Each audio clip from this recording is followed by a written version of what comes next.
Hello, all my Tuesday afternoon networkers. We're now live.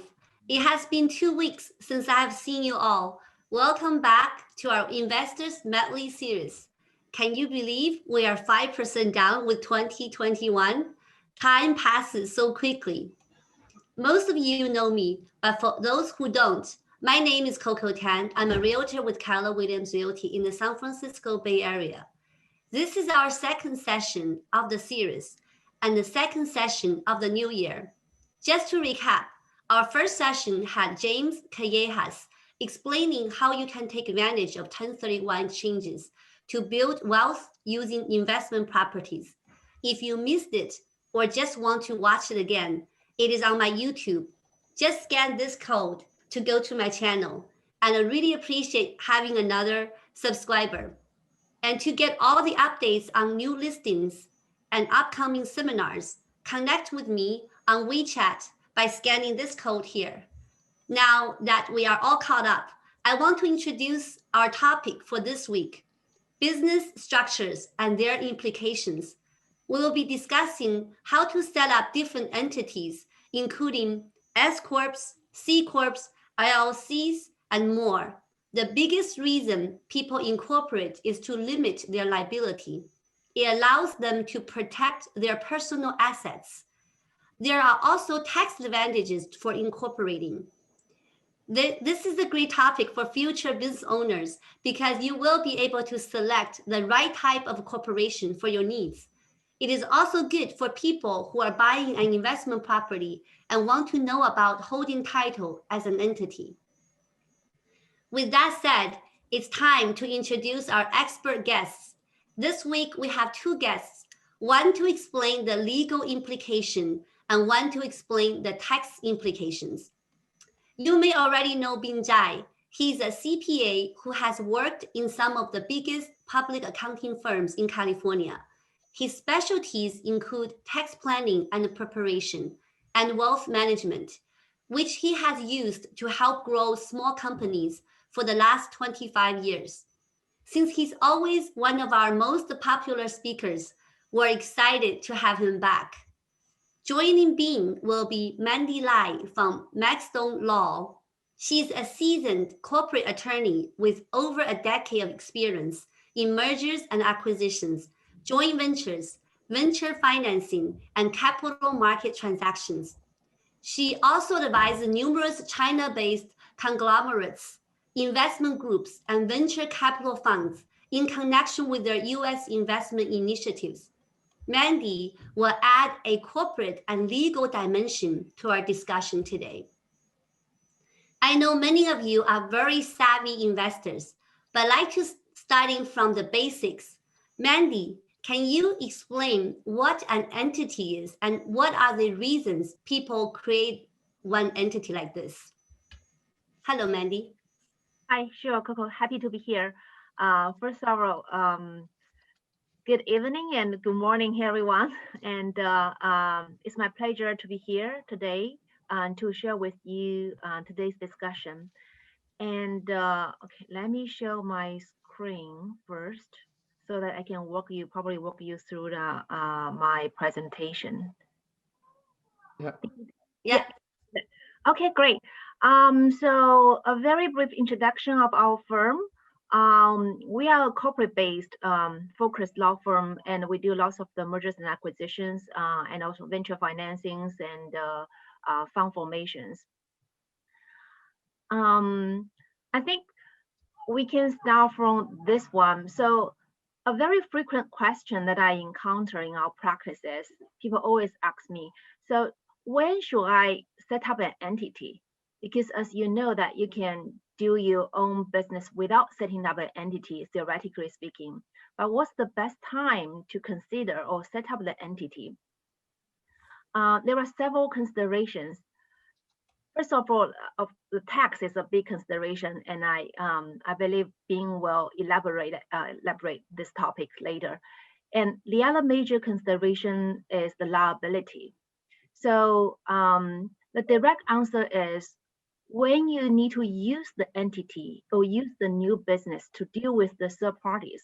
For example, you're going to sign a lease agreement or you're going to sign a commercial supply or any agreement with the third parties, that's the time, at least before that, you need to set up the entity to isolate the liability of the entity from your personal liability. That's the biggest advantage of having an entity for the liability isolation. Yeah, and also you may also consider, whether are you going to represent your company by way of the personal introduction, or basically is by way of entity presentation. So basically, it's the liability isolation function that determines when and whether you should set up your entity. And the next consideration, after you decide to set up your own entity, a question that you have to consider is, what type of entity should I set up? We have already heard about, people talking about the C Corp, the S Corp, and also you talk about the LLC, meaning a limited liability company. And then sometimes you will also hear about the, the limited partnership, or we say the law firm or some accounting firm, LLP. So those fancy names. But so you will ask, what kind of entities should I set up?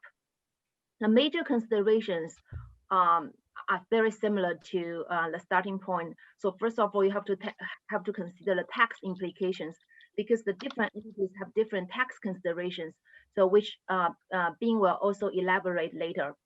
And from the legal perspective, liability perspective, we would say that C Corp, S Corp, and the LLC basically will protect you the limited liability, meaning that so long as you use these entities are duly formed and you use the entities to deal with the third party, then you are protected under the limited liability, meaning if just in worst cases, if the company is delinquent, then you don't have to pay the debt out of your own pocket.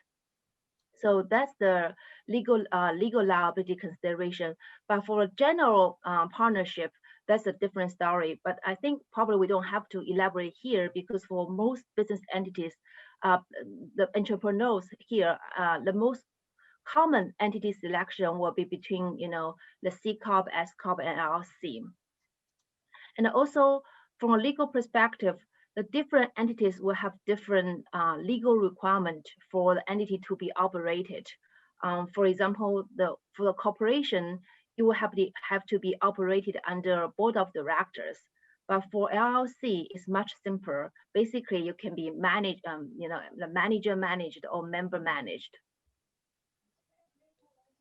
And after considering the type of entities, then the next question that you have to ask yourself is, so where should I incorporate those entities?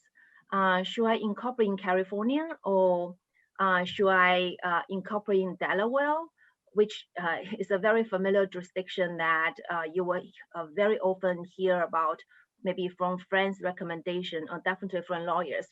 So you will ask, why should I? Why is a very natural question, like why most of the companies are incorporated in Delaware, even though their operations are not in Delaware. And a related question is, if I registered in Delaware, for example, and I operate in California, what are the extra costs for the entities to incorporate that way? And does that save any tax? Is it mainly for tax consideration or for other reasons? So that are all very natural questions that you will have to ask yourself. And here I just wanted to maybe touch upon a little bit about the jurisdiction selection from a legal perspective, that why people prefer to incorporate their entities in Delaware. That's not for tax reason, simply put. And because many people have the stereotype that, okay, I incorporate a company in Delaware, which may save tax. But the answer is no. Incorporating in Delaware generally will not save you any tax. Instead, it may increase your fees, which we can elaborate later. And the major reason for most of the entities incorporating Delaware is because two reasons.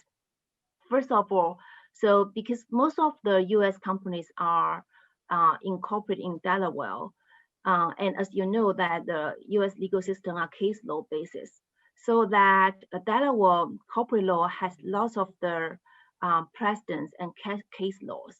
And the advantage of that is when people entered into any disputes or have any questions regarding, the shareholder relationship or the disputes between, for example, the directors and the shareholders, then you have lots of the case law to predict what outcome will be. So we say, generally we say the Delaware corporate law is very mature and has the certainty and predictability for business people to get a comfort of mind.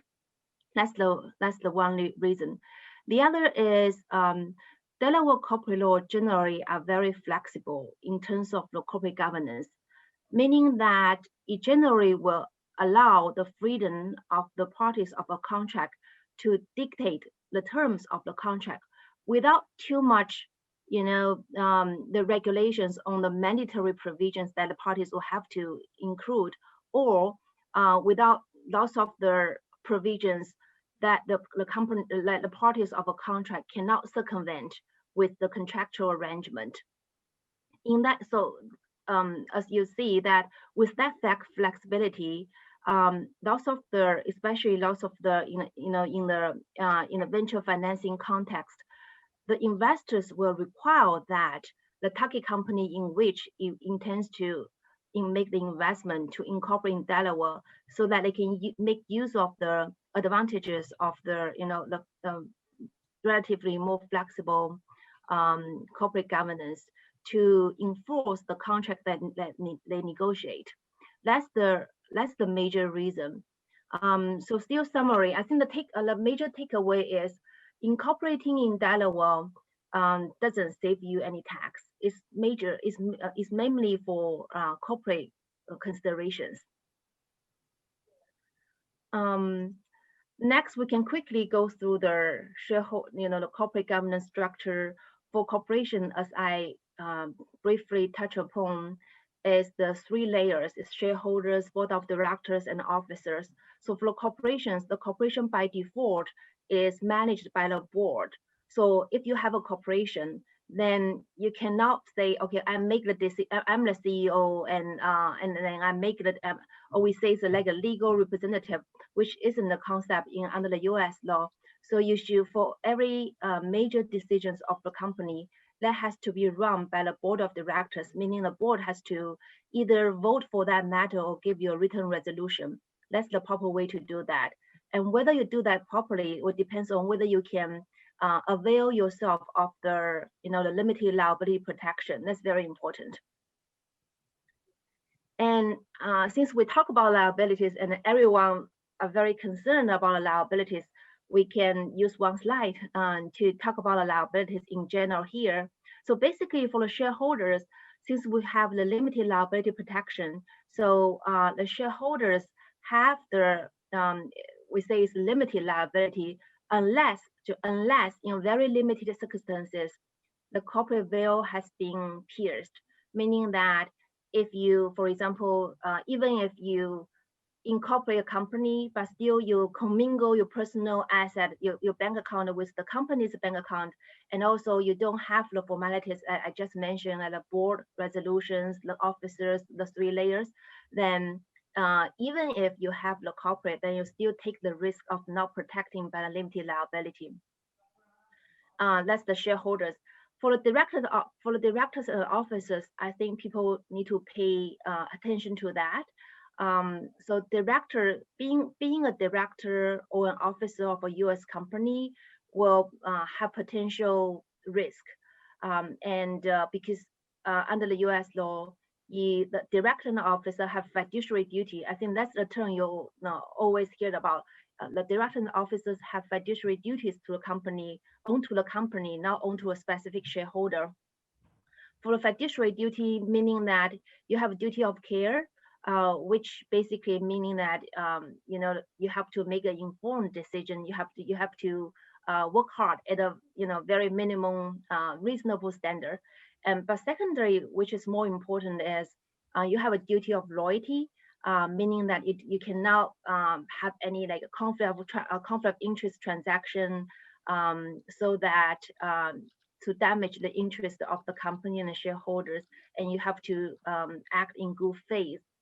Being a director, sometimes people will just think, okay, some friend maybe invite you to be a director and officer of a company, but be careful that always bear in mind that it's good to be a director and officer because you can help your friend, and you can also make contribution, but still bear in mind that that may bring some liabilities if you fail to fulfill your duty of fiduciary duties.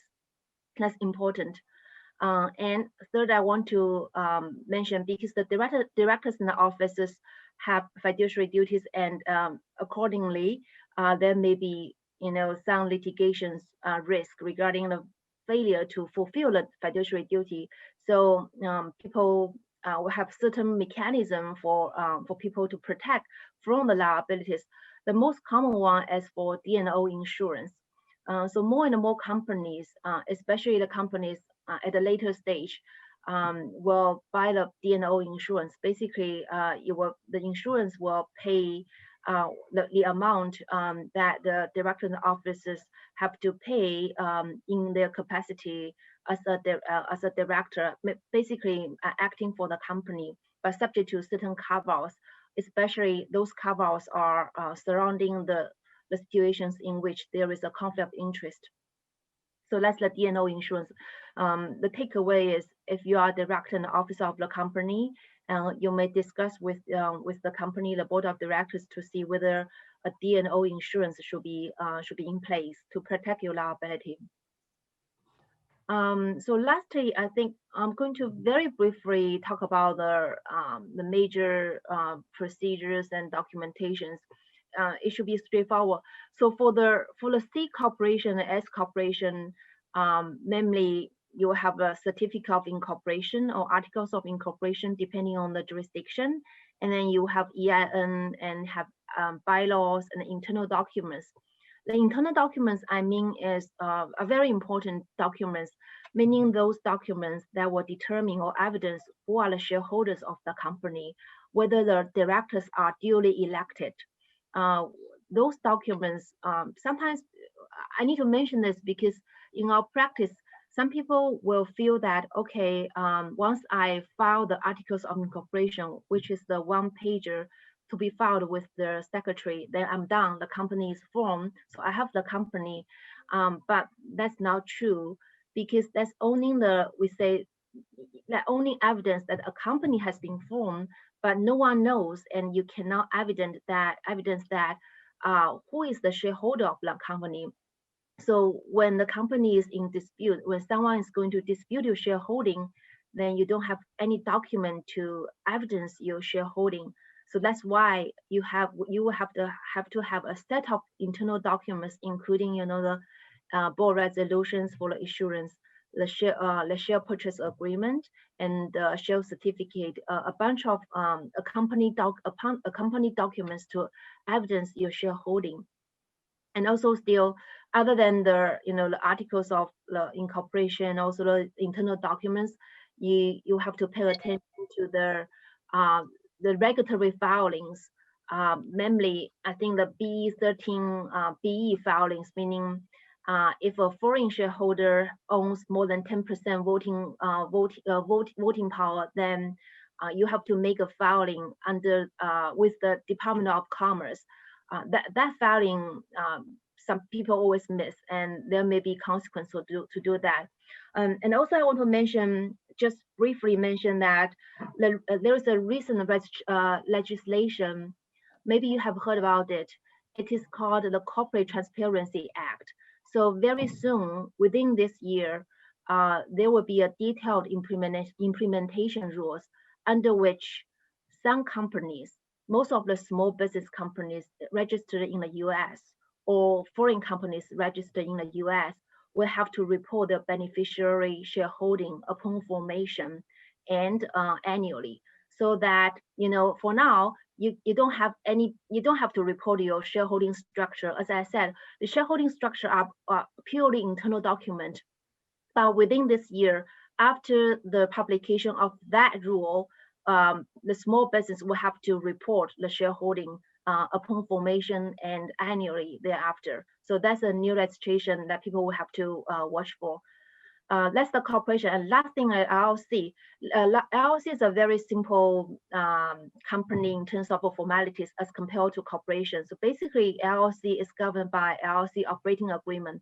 Basically, LLC operating agreement will, similar to the bylaw, will set forth how the company LLC is going to be managed, whether it's managed by the manager or whether it's managed by a member, and how the manager or the member is going to make the decision.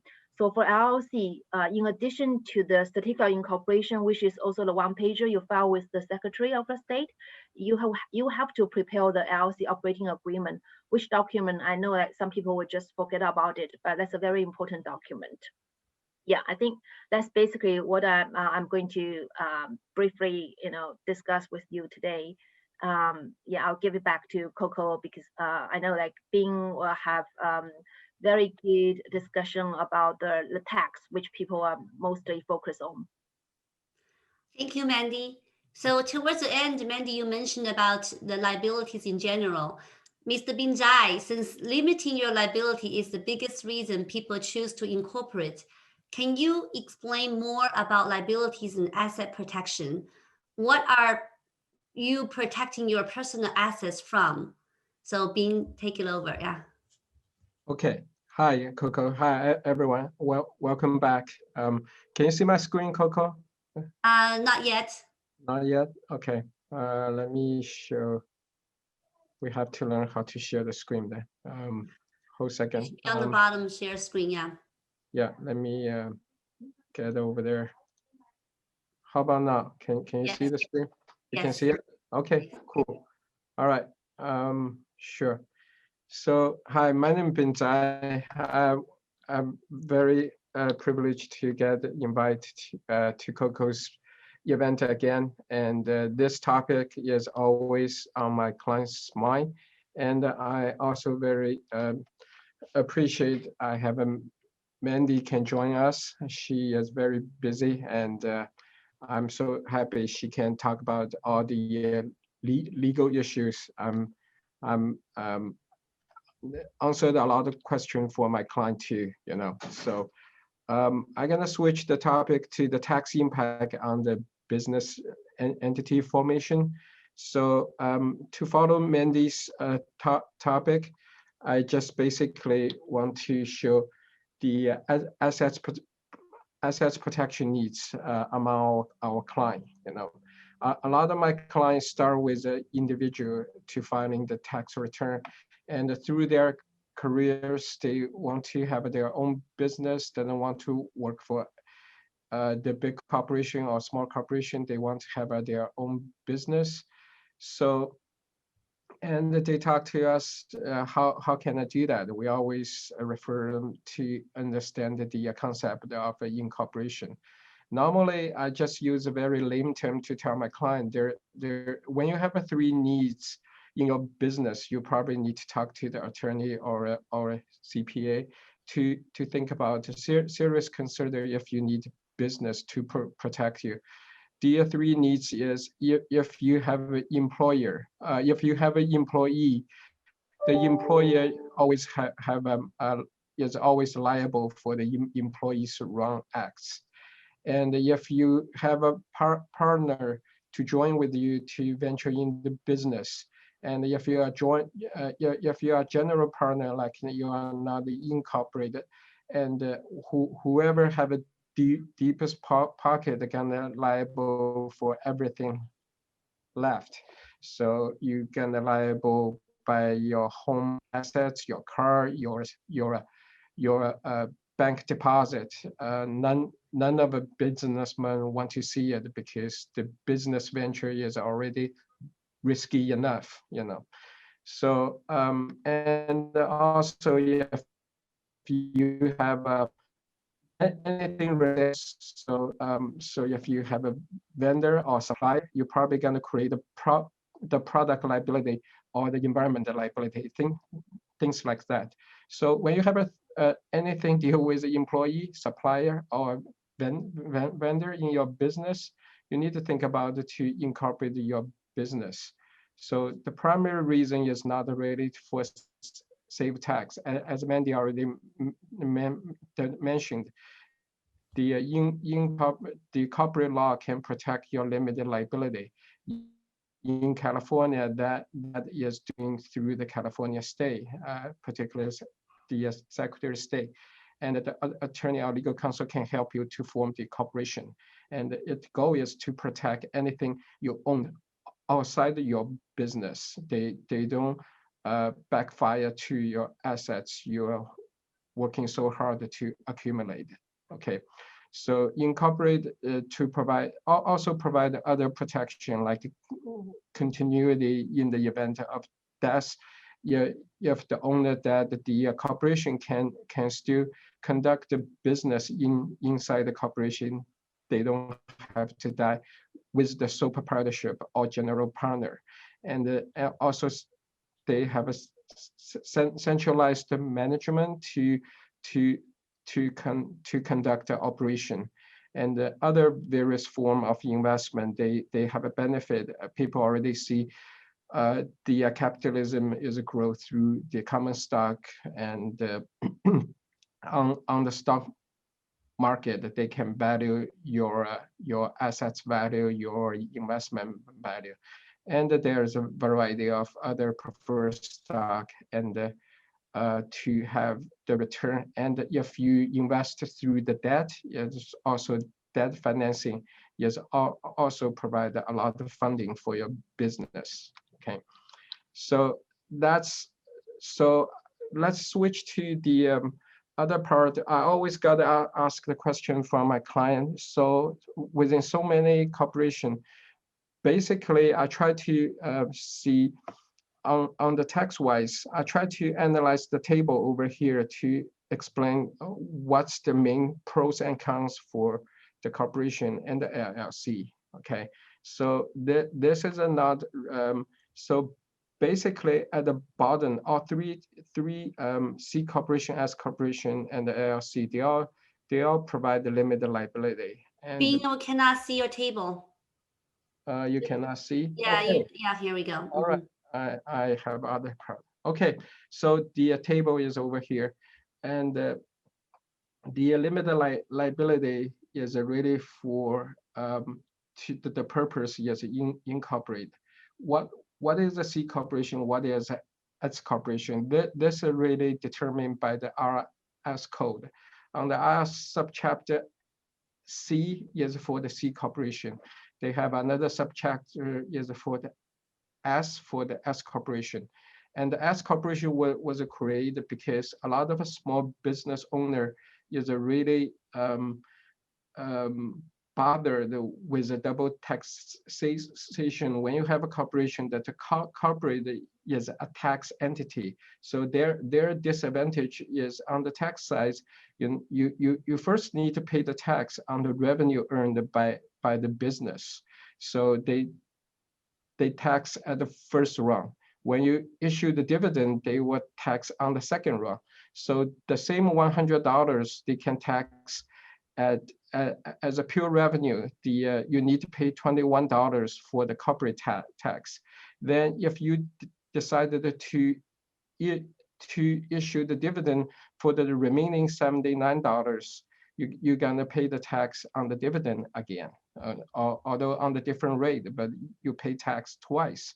So RS come out another chapter called the S corporation. They limited the tax. They said S corporation, they are not a tax entity. They are merely the reporting entity for the business.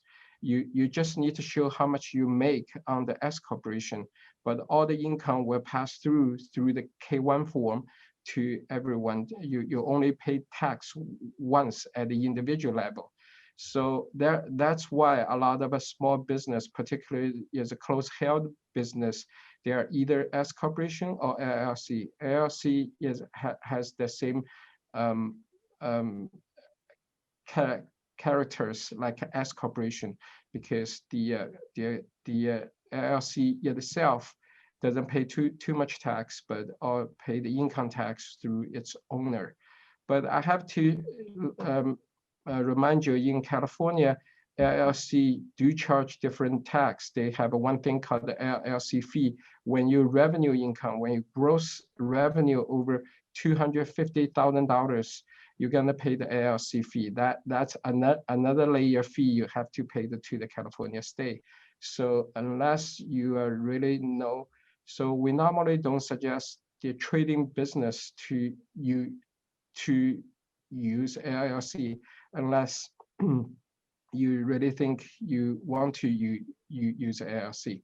I will talk about the other way to consider LLC uh, later on. But just like Mandy said, the LLC is easy to bring member in and out. You know, you don't need to do a lot of formal documentation like issue the stock like C or S corporation. Okay, and the S corporation has a one advantage people really want to know is if you don't pay anything you earned from the business can be paid by either through the W-2 or through the K-1 income. The K-1 income has one benefit. They don't have to pay the Social Security, only the W-2 has. So S corporation compared to the C corporation, it's avoid the double tax. Compared to the LLC, it can save some Social Security tax. That's probably why there's a high percentage among our client, and a lot of other CPA I talk about, they choose S corporation for their business. Okay, so another one is what's the tax benefit for incorporation?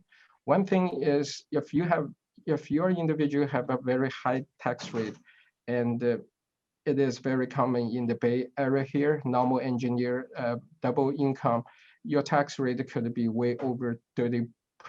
But in the corporation, if you make income in the corporation, their flat rate tax so far is only 21%.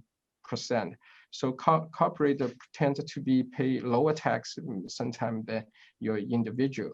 And also, a lot of my small business, they even have a benefit to have a C corporation is they can redirect their income to some tax-free fringing benefit, like RRS allow you to set up a group term life insurance, the company group health insurance, disability insurance, the medical reimbursement plan, like HRA plan and the RRS code 105, and the pension plan, like those defined benefit plan, and the profit sharing, like 401k plan. You know, all those are fully tax deductible.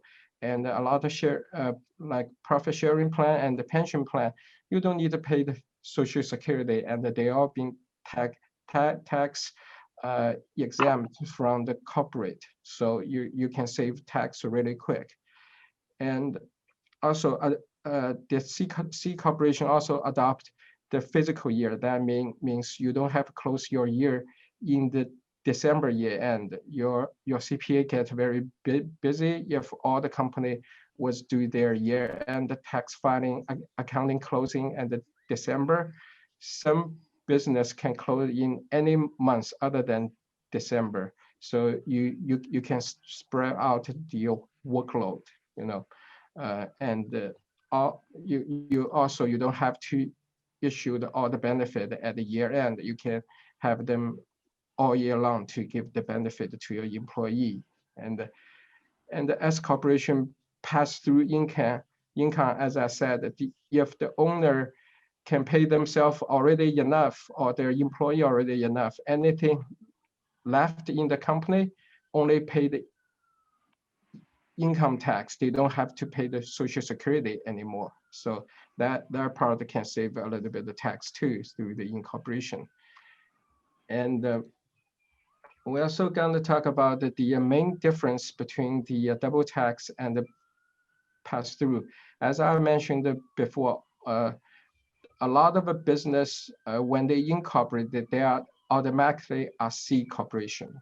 Okay, so that is given by default. You know, all the business start as a corporation, unless you don't want to pay the double tax, because under the C corporation, the corporation itself are a tax entity. They are not need to filing tax. They also need to paying tax.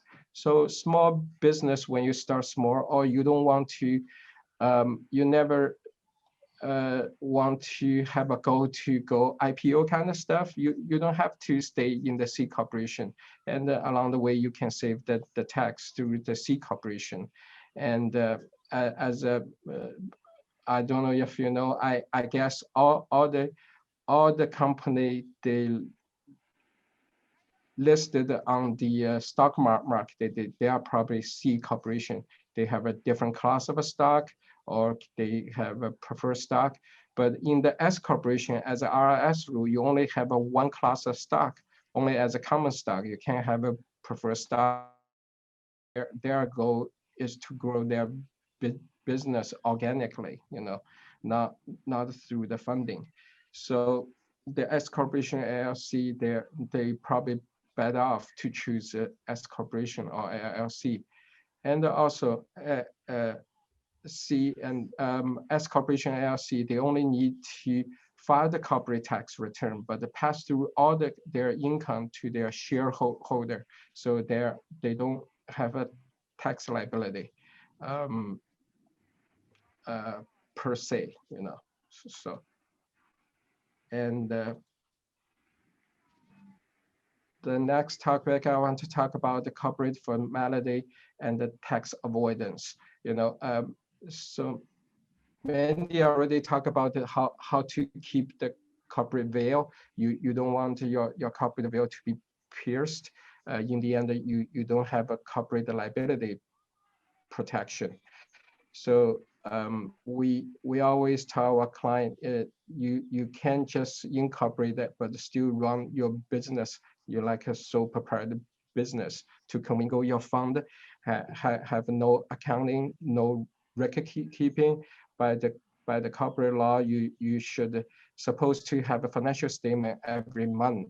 By the end of the year, your accountant will get the financial statement. Otherwise, we won't be able to file the tax return from anything on a spreadsheet. You know, so you need to keep not only the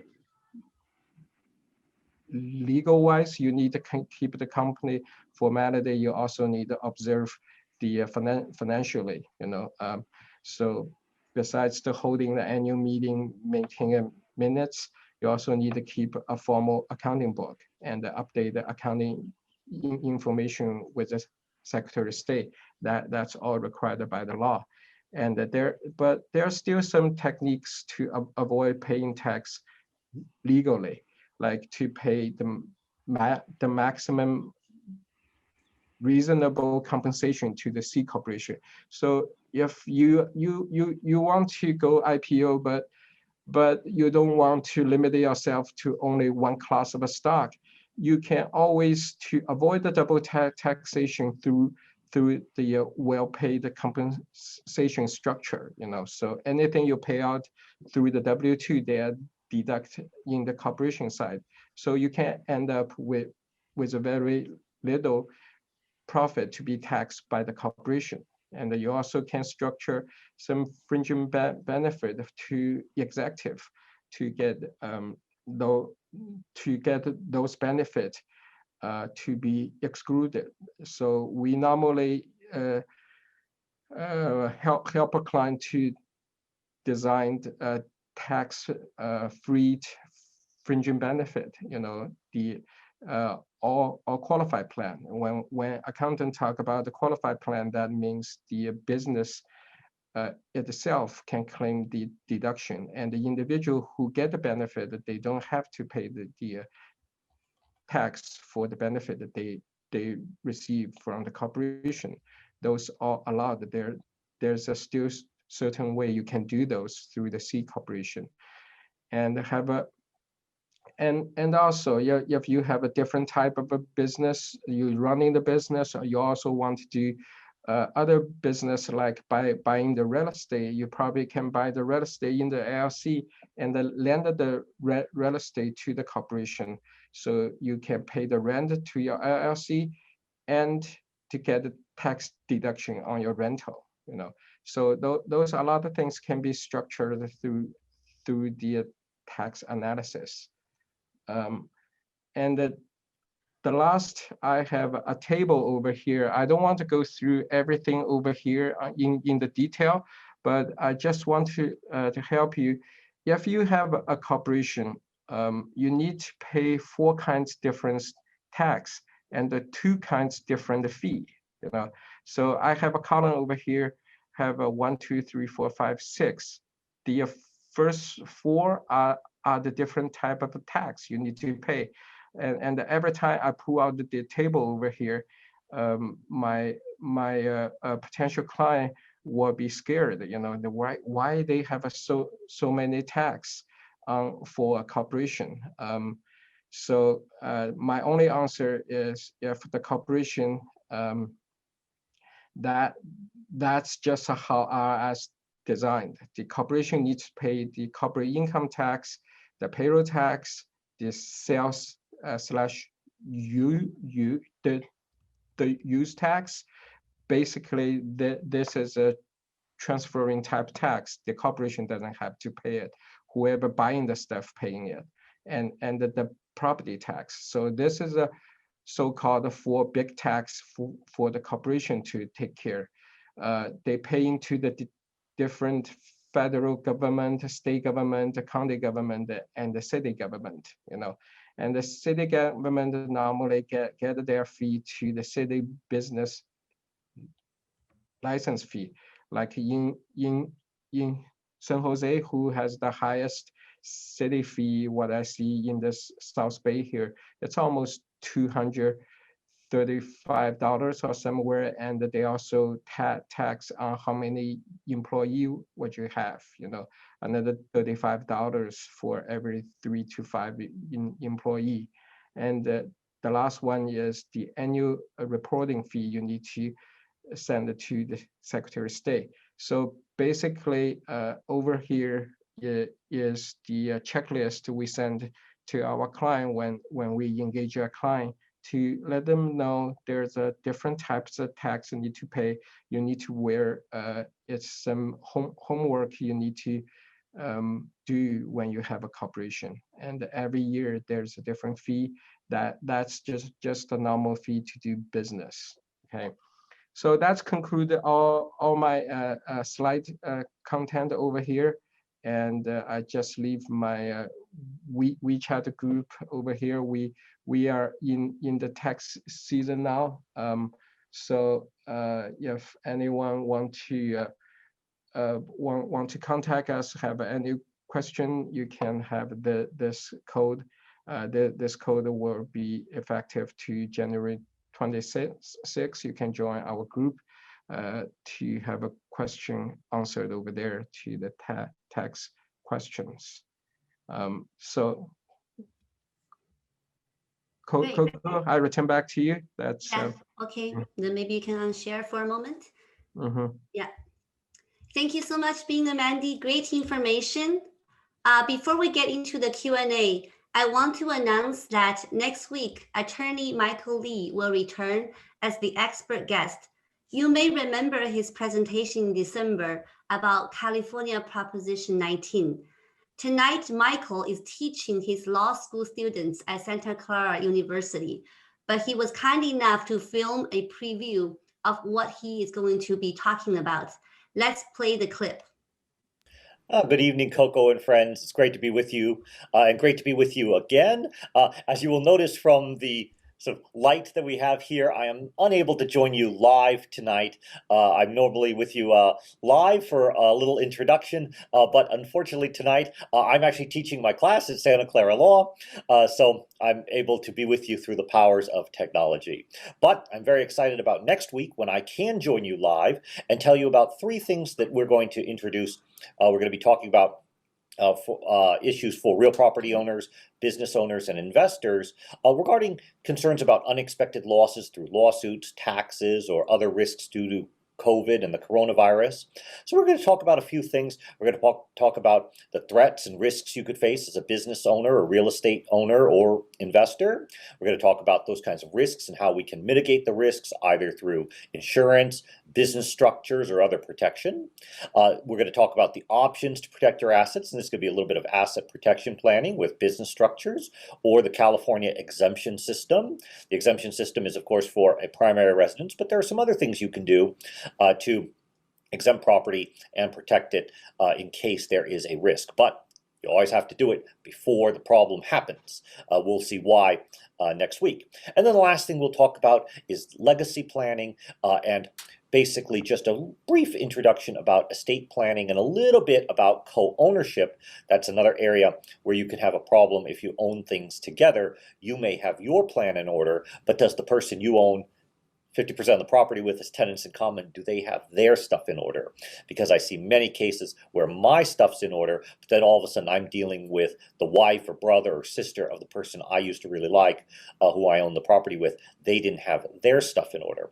So we'll be talking about all of those things next week. I'll be joining you live instead of via the recording, though my office will be a little bit darker next Tuesday when I'm with you in the evening than today. It's bright and sunny with even a little plane coming in. So very nice to see you again. Look forward to next week, and we'll be together live. Take care. Bye-bye. Wonderful. Michael knows that you all want to learn how to safeguard yourself and your assets. It's an especially hot topic in current times. That's why I call the next seminar Shields Up. I hope to see you all back next week. It's going to be a good one. Michael teaches the law students at Santa Clara University, but you'll be glad he's not going to charge you a tuition for what he's going to present to us. Okay, now it's our Q&A session. So I have some questions. Let's start with this one. How to add owner to a company to set up as an S Corp? Mandy, do you add owner is through the shareholder purchase agreement kind of things? Is that right? Sorry, what's the question again? Yeah, the question is how to add owner to S corporation, I think. Oh, okay. I think it's similar to the C corporation. So basically, S corporation is a corporation from the legal perspective. It's just the tax, as being said, have certain different treatment as compared to the C corp. So for corporation, generally, you add a shareholder. That means there are basically 2 categories of situations in which you will have a change of shareholder. First category is the company will have issue more shares. The company issue more shares to a shareholder. By that means the company have new shareholder. And second category is we call it secondary transfer, meaning the company does not increase the shareholding, but instead the existing shareholder transfer a portion or entirely his or her shareholding to a new shareholder. So that also a situation in which the transfer, the new shareholder may come in. So for the first category, the new issuance, the company will have to, based on the company's bylaw and then the then existing shareholder agreement, you have to either the board consent or the shareholder consent, according to the requisite threshold provided in the shareholder agreements, if any. So basically, one is you need a board consent or shareholder consent to approve the new increase, and secondly, the company and the new shareholder will have to sign an agreement, the share purchase agreement, to document the new shareholding. And also, in more complicated situations, the new shareholders will have to join the shareholding agreement, and also in connection therewith, you have to renegotiate a shareholding agreement. And for the second category, is more straightforward. So basically, a major documentation will be the transferor, and the transferee will enter into a transfer agreement. And sometimes because the transfer may be restricted under the company's bylaw or other, the charter documents. So the transfer itself will have to get consent by the company, and also may have to receive the waiver of the right of first refusal or co-sale right of the shareholders. So then you will have to get certain, consent and waivers. So basically it will be consent and certain documentation. And then lastly, those are housekeeping works, the updated certificates and the shareholding register maintained by the company internally. Okay, Yeah, I just want to add one point in the S corporation, since the question asked, the shareholder has to be the green card holder in the S corporation. So if you are not a green card holder, S corporation cannot be admitted to the shareholder, because it's a pass-through entity. They have to get a K1 to file the tax return. Otherwise, IRS cannot track the shareholder gonna pay the tax. They won't allow you to join the S corporation. Okay. So the second question, how do you put LLC assets in the living trust? LLC assets into the living trust. Basically, you need designate the LLC owner to be a trust, right, Mandy? I think that's how you do it. Yeah, I don't do the trust, so I'm not an expert on this area. Right. I saw attorney does that, is to make the LLC to be the owner of the LLC. So that may be a question for next week. Maybe you can talk to Michael Lee. He is an expert to do the trust and the will kind of stuff. We'll save that question for next week. Yeah. Sure. Okay. Yes. So Sanjay said, in order to declare your single rental house as a safe harbor and claim QBI tax deduction, do you have to first need to register yourself as an LLC in California for California tax purposes? No, they don't have to. No. Okay. So this is mainly a individual tax question, but you don't have to use LLC. No. Okay. Next question from Chris. My question's regarding trade tax status and what's the best way to leverage this? Trader tax status? Trader tax status. Trader. Oh, the active trader? Maybe it's the active trader. Chris, do you the active? I think the question is asked individual. This is I don't know if we can go through the individual question here, individual related. Coco, maybe we should concentrate on the business side. But I just very quick to tell the trader business, you need to file a form called not a form. You need to get a petition from IRS under code 755 to get approval. IRS approval to be an active trader, then you can report it as an active trader. Otherwise, any trading you do are still capital in nature. Okay. All right. Yeah. From Z, if we are Texas residents, can we use a Texas or Delaware LLC to hold a California investment property, or do we have to use a California LLC to hold this property? This is a little complicated. If you have a very savvy investors here, yeah, very savvy, but I just stick to the rule. If I did anything wrong, Mandy, let me know, okay? Because I try to play something in front of an attorney. So mainly I tell my client, if you have a real estate, you should incorporate. If you want to hold your real estate in any state, you should create an LLC in that state, and that LLC can be held by any other entity. Okay, So we don't recommend it to create a California incorporated business to incorporate in Texas to hold a California entity, because you probably anything wrong on your property still you need to sue somebody in California court and not in the Texas court, right, Mandy? So anything wrong with your property, the property reside the state, they're gonna have a say, Okay. Yeah, I think a related issue here is, even if you incorporate a Delaware LLC or California LLC, or Texas LLC, then I think for a California tax authority, the issue is whether you can still establish the tax nexus with the California state, meaning that whether the LLC, for example, the Delaware LLC, was still required to qualify. We say qualify, meaning you have to do registration in California, so that you'll be still subject to California tax.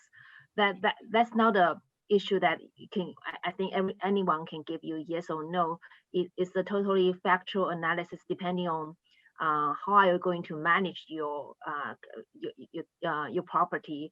Are the major managers still located in California? So basically, it's we say it's a nexus with the California state. So basically, it's a tax issue, but just I believe Bin can elaborate if he wants, but that's a very complicated issue. Yeah, my recommendation is to hold your entity in the California, to create a California entity first, then use that entity owned by other state company, Okay. Yeah. So there are quite a few people asked for slides for tonight. If you wish to get slides, you can email me at cocotangroup@gmail.com. Chris, you can go ahead, drop the email in the chat, and then you can email, and then we will collect the slides from our presenter and email to you after the seminar. From Ron, can we set up an LLC to hold title of our principal residence to work around Prop 19? There should be no property tax reassessment as long as there's no more than 50% ownership change. Who wants to take this question? I think Michael Lee should take that. Perfect. Let's I save probably, this for next week. I don't have analysis for this. I've heard a lot of people talk about this, but we don't. Yeah, I don't see any. Yeah. Okay. Yeah. Okay, so Chris, you can drop the email to the chat so people can email us as well. Yeah. From Megan, can you please ping Bin that his WeChat group? Oh, your WeChat group is over 200 members, so you cannot join. So Megan, you can go ahead add. I guess you can add me first, and then I can add you to Bin's chat. Okay, somebody else. Yeah, I'm not the expert on that. Such a large WeChat group. Yeah, it's only 200, not that large compared to Coco's, Okay. Yeah, right. So next one is also a next week question. Will LLC be affected by Proposition 19 that's passed? So we're going to save this question for next week as well. Right. Next question, when do we send in the 800 annual fee? I guess this is for Bin, right? Yeah, the annual fee, I have if I can share my chart over here. Normally is either I don't know how to share right now. Okay, so it's due in 3.5 months after your year end. So it's in the April 15th if you are calendar year. Okay, so if you are fiscal year, just add 3.5 months to your year end. That's 800 when it's due for the current year. Okay. How to change LLC to S Corp? Is there a benefit for doing that? But I guess we already compared the LLC and the S Corp. Is there any way to change it? Yeah. Yeah, I didn't touch this topic. I think Mandy already mentioned the LLC is a much liberal format to incorporate. You don't need to observe too much things or have an attorney prepare too much document. So in the tax wise to LLC by IRS, you need to petition IRS to be taxed on the different way. So one thing, if you're really not sure, go to S corporation, C corporation, or stay as LLC. You incorporate the LLC first, then filing a form called 8332. Your CPA should be able to file this, and you need to tell us, I want to be treated as a corporation, as a C corporation or S corporation. If you want the S corporation, you need to file another form to be elected as an S corporation. So technically it's doable, but just you need to get your CPA to do additional work for you, you know. And also legally, you have to file a conversion forms to Yes. from LLC to be a C corp, and then plus tax forms. So basically, I see. for California, they under the Secretary of State website, it has a conversion forms for you to file. Okay. Yeah. Okay. Sure. Okay, next one, regarding C Corp pays rent to LLC properties that's owned by shareholders. Is triple net lease better, or is a full service lease better? I normally suggest triple net, you know, so have a tenant to pay the property tax, the utility kind of stuff, you know. The full service, you just need to add all those things on the inside of a rent, you know. Triple net means I give you the rent, you also need to responsible for something else, you know. Okay. From Tito, LLC for limiting rental landlord's liability. So what is a practical solution for 99% cases when you have a mortgage? Lenders never allow LLC as a borrower. Of course, you can do things behind the lender's back, like transfer to LLC after loan closing, but you will get stuck again when you try to do a refinance. So what's your suggestion? Normally, I saw in the practical wise, when you get the loan, you need to yank the property out of LLC, just like Tito said over here, then get it approved by the lender. Or you can work on lender has a lender to review all your corporate document, have them to agree to see if they have an objection. You know, normally normally I saw the case. Yes, the lender doesn't want to bother by the legal language over there. They want to only lend it to you. You are responsible for the credit score kind of things, you know, because LLC doesn't have a credit score, you know. Yeah, Okay. and sometimes the lender will allow you to use LLC as a borrower, but with the condition that you personally will be guarantor, meaning that from a bank's perspective, their their rights are protected, but still you can use you can make it advantage of the protection of the LLC for other liability related matters. Okay. Okay, great. All right, so we have reached the end of our seminar. We will end the recording here. I sincerely hope you learned something that you can put to use. If you're ready to go eat your dinner, remember to say thank you to Bin and Mandy before you leave. Or if you want, you can stay and chat. I want to hear about your comments and suggestions. And if our guests are staying around, and you can still ask them questions. Don't forget that Shields Up is next Tuesday. I will see all of you next Tuesday. Thank you. Thank you.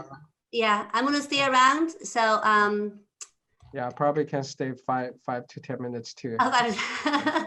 Sometimes get to stay a long time, right? Yeah.